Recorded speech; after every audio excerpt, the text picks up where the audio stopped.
합시다. 오로지 기도에 힘쓰더라. 기도에 힘쓰더라. 이제 저를 보시고 이제 성경은 내려놓으시고요.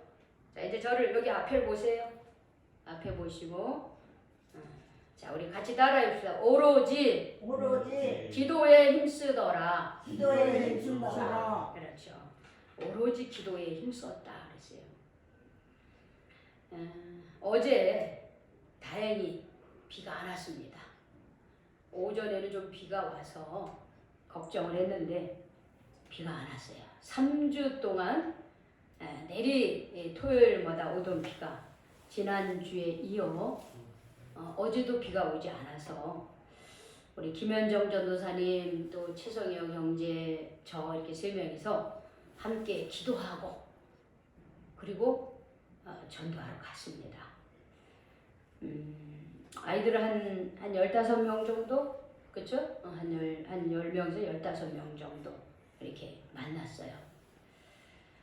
우리가 왜 함께 기도하고 가느냐 하면은 우리의 힘으로 절대 전도 못합니다.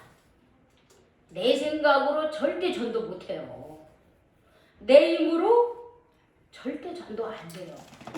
그래서 우리가 함께 모여서 기도하고 그리고 가는 거예요. 나는 못해. 아무리 전도해도 안 돼. 안 되죠. 그렇죠? 그래서 기도해야 되는 거예요. 그래서 기도해야 돼요. 함께 기도해야 돼요. 우리가 코로나로 인해서 모든 교회들이 많은 교회들이 전도하는 일을 중단하고 있습니다. 그런데 여러분 지금도 우리가 아무리 어렵고 힘든 때이라 할지라도 우리가 전도할 수 있는 일에 힘을 내야 됩니다.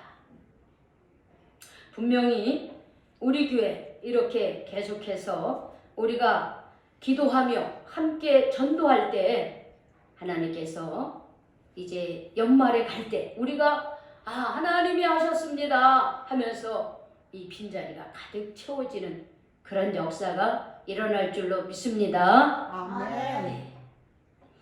자, 부활하신 예수님이 제자들을 찾아가 만나 주셨습니다. 두 가지 부탁 혹은 두 가지 명령을 내리셨어요. 첫 번째는 뭐냐? 너는 증인이 되라 그랬어요. 내가 하던 일을 이제는 너희들이 해라. 너희들이 하나님을 증거하고 복음을 증거하는 사람들이 되라. 그래서 증인이 되라 이렇게 얘기했습니다. 두 번째는 예루살렘을 떠나지 말고 아버지께서 약속하신 것을 기다려라 그랬습니다. 그럼 아버지께서 약속하신 것이 뭐냐? 성령이에요. 성령.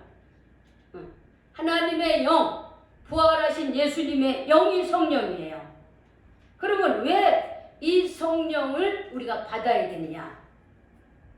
오직 성령이 너희에게 임하시면 너희가 권능을 받고 예루살렘과 온 유대와 사마리아와 땅끝까지 이르러 내 증인이 되리라 그랬거든요. 즉 예수님이 우리에게 부탁한 증인이 되라. 복음의 증인이 되라. 예루살렘을 떠나지 말고 성령 받기를 기도하라라고 하는 것은 연결이 되는 거예요.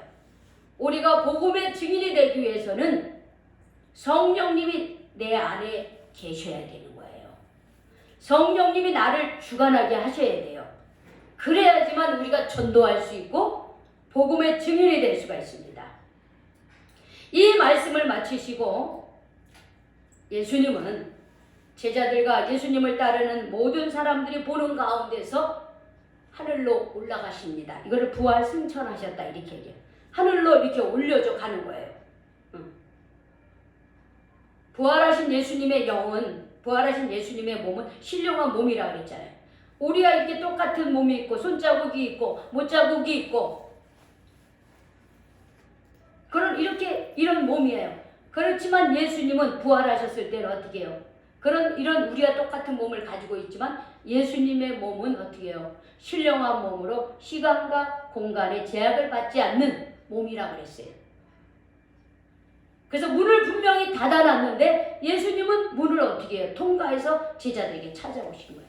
그런 신령한 몸이었어요. 그런데 제자들과 예수님을 따르는 모든 무리들이 보는 가운데 하늘로 또 올려져 가셨습니다. 근데 이 제자들이 얼마나 놀랐겠어요.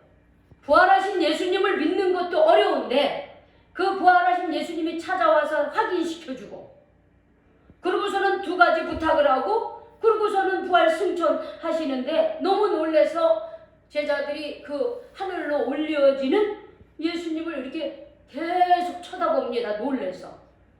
한참 쳐다보다 보니까 구름이 가려져 이제 더 이상 예수님의 모습이 보이지 않는 거예요.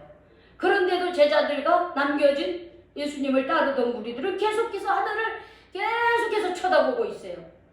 그때에 흰 옷 입은 두 사람, 다른 성경은 천사들이라 그랬어요. 천사들이 그들 곁에 서서 뭐라 그러냐면 이런 말씀을 합니다.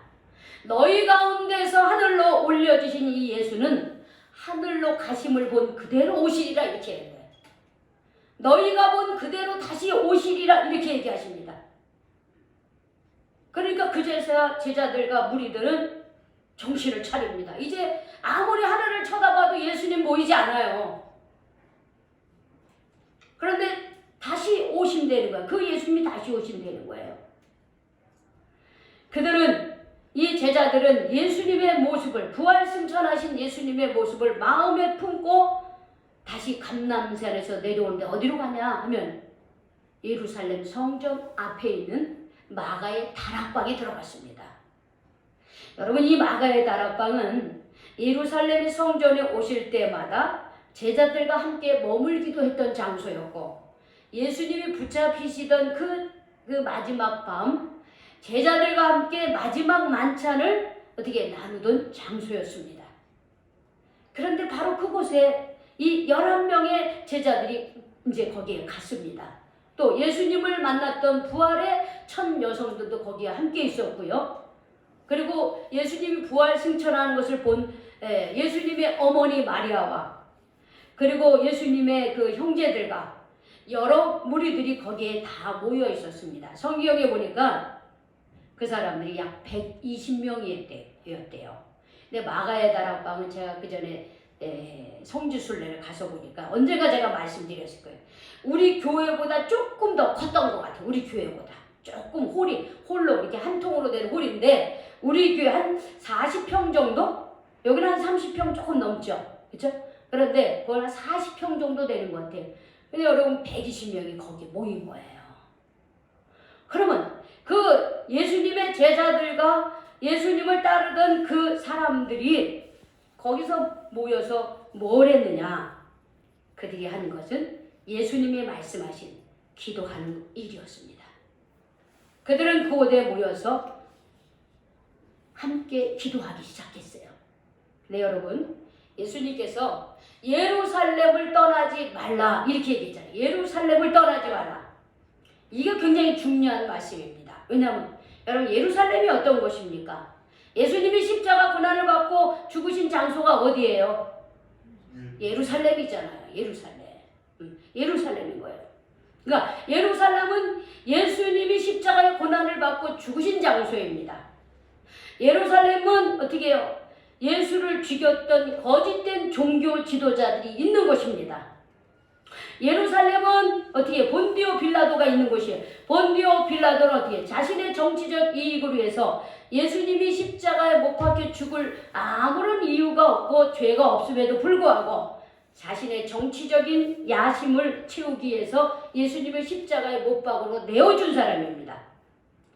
예루살렘은 자신들의 욕심을 채우기 위해서 예수님을 십자가에 못 박으로 외치던 수많은 어리석은 사람들이 여전히 그곳에 있는 곳입니다. 그래서 예루살렘은 두려운 곳이었습니다.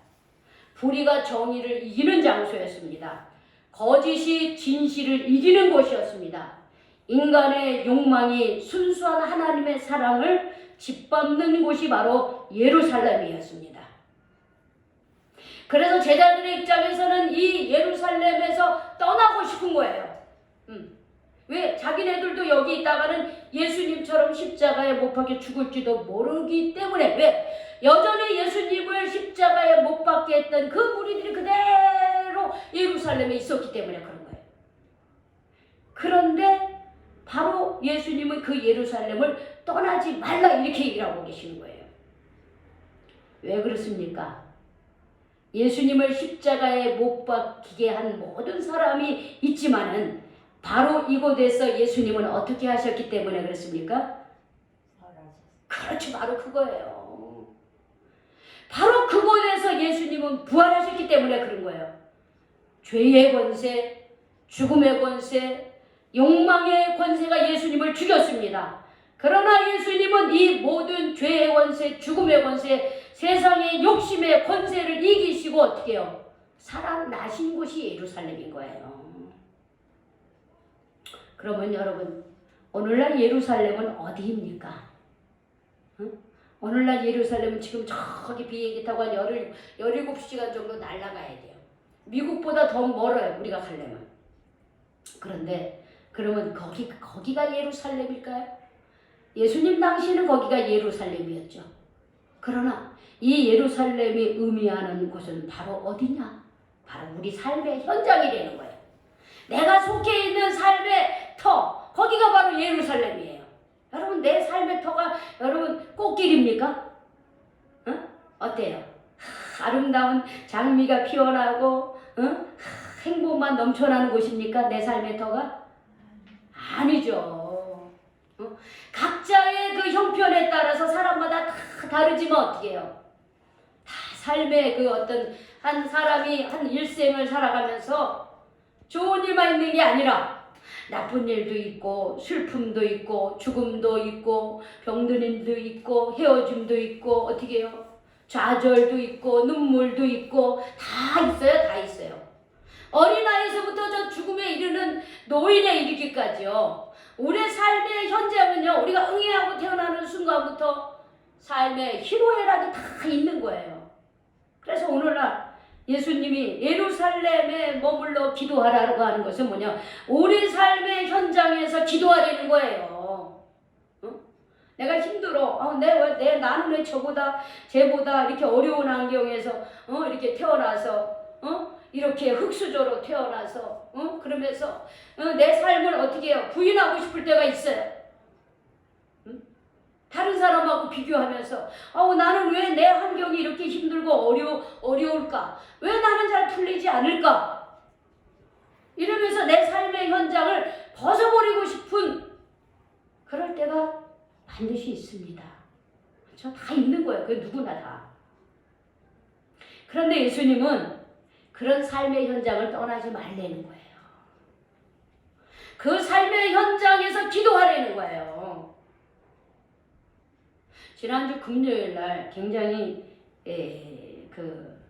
좀 아픈 기념일이 있었죠. 4월 16일 세월호 7주기였습니다. 벌써 7년이 됐어요. 2014년 4월 15일 오후 9시 세월호가 인천에서 제주도를 향해 출발을 했습니다. 거기에 단원고 학생들과 여러 다른 승객 등까지 해서 476명이 배를 타고 어떻게 해요? 인천항에서 출발을 했습니다. 4월 16일 오전 9시 49분 전남 진도군 앞바다인 조류가 거센 맹골 수도에서 세월호는 급격하게 이렇게 방향을 틀었다는 거예요. 말하자면 급변침했다는 것은 갑자기 방향을 틀었다는 거예요. 그래서 배가 갑자기 방향을 틀어버리니까 중심을 잃고 기울어져 표류하기 시작했죠. 그때 8시 51분 아침이죠. 단원고 학생이 119에 구조 요청 신고를 했습니다. 배가 침몰하고 있었지만 선내에서는 이동하지 말라는 방송만 흘러나왔습니다. 9시 35분경 해경 함정 123정이 세월호 근처에 도착을 했어요. 이때만 해도 빨리 9시 35분이니까 빨리 구조를 했으면 되는데 그런데 구조를 하지 않았어요. 그리고 기간부 선원 7명이 승격을 방송으로는 어떻게 해요? 가만히 있어라. 이동하지 말라 그래놓고 자기네들은 어떻게 해요? 승객을 버리고 선장과 선원이 어떻게 해요? 탈출했습니다. 다 탈출했어요. 선장과 선원들이. 10시 30분께 이 세월호가 완전히 침몰을 합니다.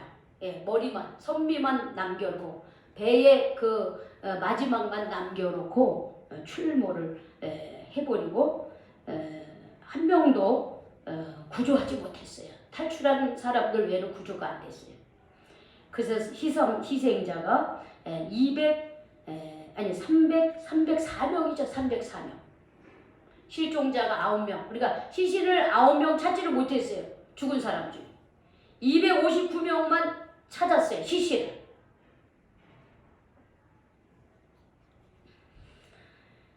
지금도 왜 변침을 그렇게 급격하게 급격하게 왜 돌아야 됐는지가 밝혀지지 않고 있다는 거예요. 그래서 이 세월호의 희생자 유가족들은 지금도 왜 세월호가 급변침을 하게 됐는지, 왜 구조당국인 정부는 세월호 침몰 후에 단 한 명도 구조하지 못했는지에 대한 진상 규명을 밝혀달라고 얘기하고 있어요. 이게 제대로 안 밝혀진 거예요. 여러분, 이 7주년을 맞이하면서 우리는 우리 얘기 같지가 않죠. 내 얘기 같지가 않죠. 그러나 당사자들은, 유가족들은 얼마나 마음이 아프겠습니까? 응? 참사를 당해서 18살에 세상을 떠나야만 하는 어린 학생들, 18년간을 애지중지하며 키운 금쪽 같은 내 새끼들을 잃은 부모님들의 마음, 이런 참사를 누가 원해서 당하는 사람들이 어디 있겠습니까? 우리가 가급적 우리 인생에 이러한 정말 가슴 아픈 일이 오지 않기를 기도하고 바라야 됩니다. 그렇지만 세상은 때때로 어떻게 해요? 우리가 예상하지 않았지만은 이런 세월호와 같은 이런 가슴 아픈 일들이 일어나고 있어요. 지금도 우리의 삶에 그런 일들이 있잖아요. 그렇죠? 사고를 겪는다든지, 또 사별을, 사랑하는 사람과 헤어진다든지, 사랑하는 가족이 아프다든지, 최근에 우리 동현이는 할아버지를 또 하늘나라로 보내는 그런 슬픔들, 이런 모든 것들을 우리는 어떻게 해요? 이런 것들을 벗어날 길이 없습니다. 세상의 힘으로는, 사람의 힘으로는 이런 불의의 아픔들, 사고라든지 혹은 생로병사라든지 혹은 세상의 권세에 대해서 이길 힘이 없어요. 이길 힘이 없어요. 우리 힘으로는 도저히 감당할 수가 없습니다.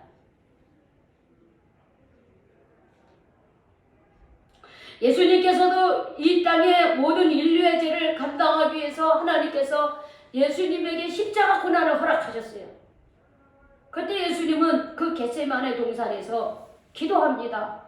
하나님, 제가 이 십자가 고난을 안 지면 안 될까요? 하고 간절히 기도를 해요. 나도 지금까지 주님의 뜻대로 살아온다고 하는데 이 마지막까지 이렇게 내가 십자가 고난을 당해야 되겠습니까?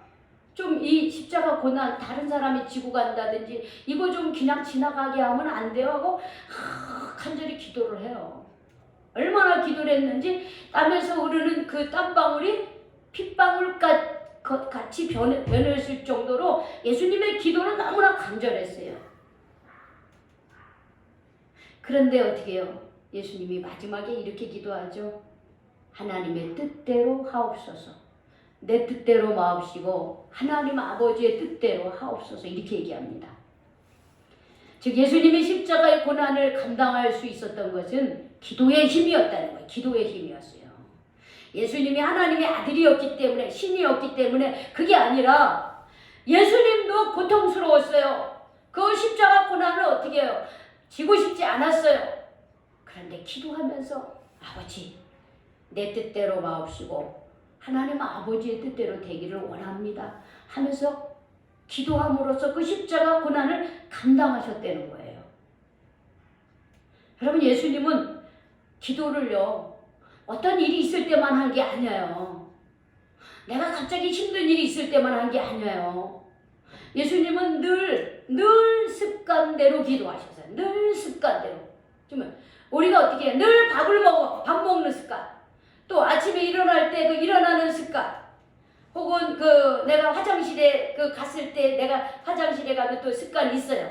우리가 모든 일상생활이 습관이에요, 사실은요. 일어나면서부터 밥 먹고 걸어다니고 행동하고 말하고 이런 것들이 일상적인 것이 반복되는 것을 습관이라고 그러는데 예수님은 늘 어떻게 해요?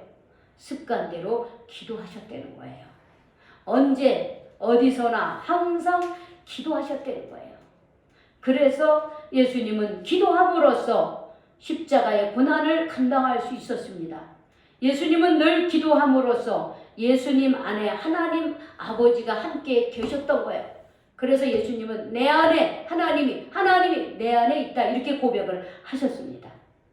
여러분 기도는 단순히 내 욕심만을 채우는 것이 아닙니다. 여러분 우리가 인간의 욕심대로 자기 마음대로 사는 것은 노력하지 않아도 돼요. 그렇죠? 내 생긴 대로 그냥 내가 하고 싶은 대로 하면 돼요. 그게 열매가 있든지 없든지 어려움을 겪든지 아니 겪든지 우리는 내 마음대로 내 생각대로 내 욕심대로 하는 것은 훈련이 필요하지 않습니다. 노력하지 않아도 그렇게 되게 돼 있어요. 그러나 하나님 앞에서의 진정한 기도는 어떻게 해야 되냐면 노력해야 되는 거예요. 기도의 훈련을 해야 되는 겁니다. 그렇게 할 때 어떻게 해요? 하나님의 뜻에 순종할 수 있고 하나님의 뜻이 이 땅에 이루어지는 역할을 우리도 감당할 수 있는 거예요. 제자들은 예수님의 말씀에 순종했습니다. 예루살렘을 떠나지 않았습니다. 예수님을 십자가에 못 박혀 죽게 하시나 다시 예수님이 살아나신 그 예루살렘을 떠나지 않고 함께 모여 기도했습니다. 여기에 함께라고 하는 말이 굉장히 중요합니다. 그들이 기도할 때 마음을 같이 했어요. 함께 기도했어요. 여러분 예수 믿는 성도들은 예수님을 중심으로 마음이 하나가 되어서 일해야 되는 거예요. 마음이 하나가 되려면 어떻게 먼저 예수님의 영에 의해서 성령에 의해서 우리가 어떻게 기도해야 되는 거예요. 성령의 인도하심을 받아야 되는 거예요. 응? 여러분 세상 일은 기도 같은 거 안 해도 돼요. 그냥 어떻게 해요? 그냥 예를 들어 사장이 딱 서가지고 야 우리 이렇게 하자 하고서 명령을 하면은 다 밑에 있는 사람이 따라옵니다. 그쵸? 근데 따라오는데 어떤 사람이 제대로 못해. 그러면 바로 어떻게 합니까 사장이? 잘라요. 세상 일은 그렇게 하는 거예요. 사업을 하는데 어떻게 해요? 사업이 이렇게 어떤 그 소득이 안 올라. 그러면 어떻게 해요? 문을 닫아요.